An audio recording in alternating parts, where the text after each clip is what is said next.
After a much-due break for the Riot devs, the long-awaited patch notes are finally here, and they bring some interesting new updates and changes.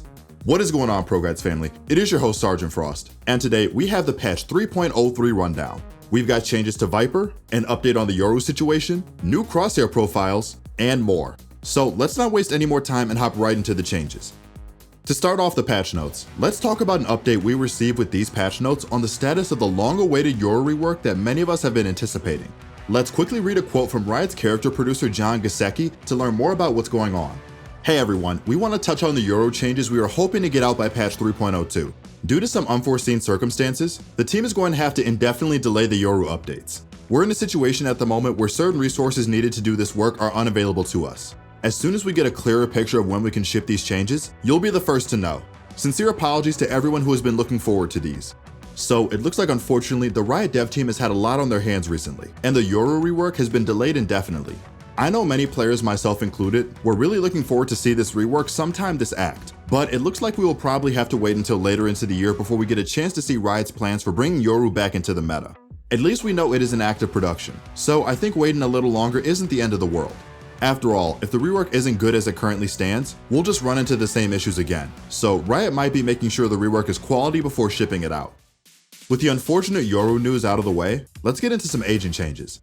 It looks like we're getting a bug fix to Viper that has been the talking point for many players since the PBE notes came out. The devs have fixed a bug where Viper's pit started forming at where the ultimate's cursor indicator is placed instead of around Viper. Let's look at a quote from the devs to explain why this change is a bug fix and not a revert of what we thought was a quality of life buff to Viper. Okay, so this is technically a bug fix, but it alters the way Viper's pit is deployed. We accidentally shipped a bug in patch 3.01 that caused her ultimate to spawn on her placement reticle instead of around her. We know a lot of Viper mains thought this was an intentional buff and might not be happy about this revert. We're very sorry to cause pain for you all. We think that Viper's pit can be a very potent tool for holding an area. Given that impact, it's important that her team pays the cost of securing ground before she can place her ultimate, as opposed to being able to cast it forward into areas without giving up her position. Well, that's a little disappointing. It looks like the Viper ult change that the community thought was a quality of life buff was actually just a bug, and the devs aren't going to let us keep it for the long term.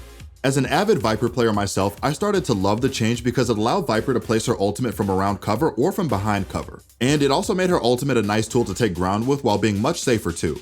With that being said, Viper's ultimate is back to normal where her Viper's pit deploys from the exact location she was standing when she deployed it.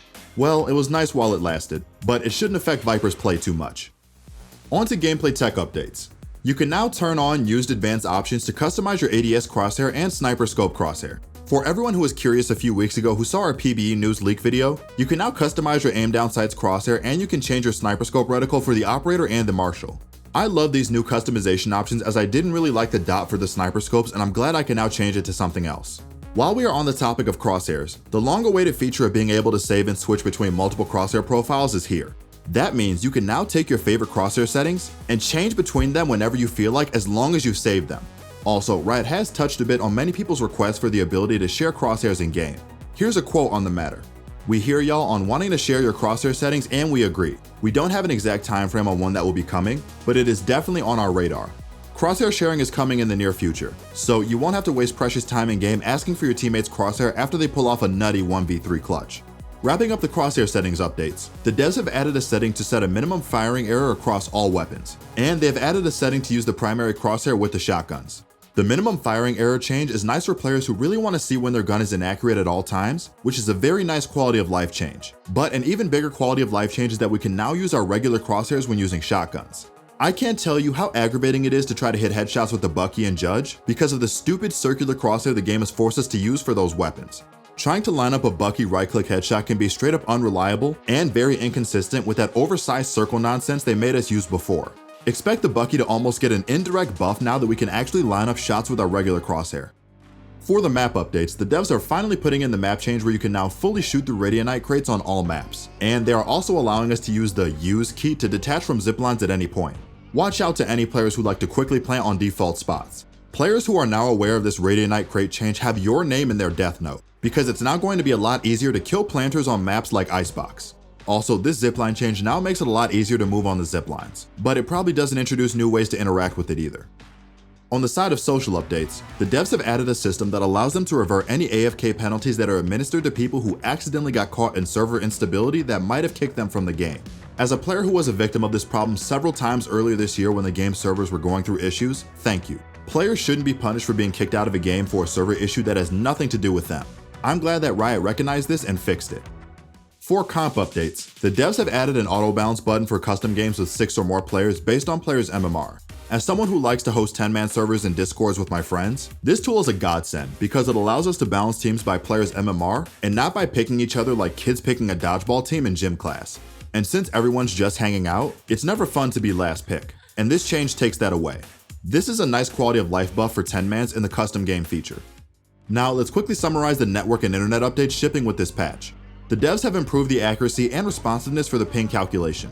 Ping stats now show both the average and max ping values to help you better understand your networking conditions. The average value is calculated from multiple samples collected over a small interval of time, and the max value is the largest value within that sample.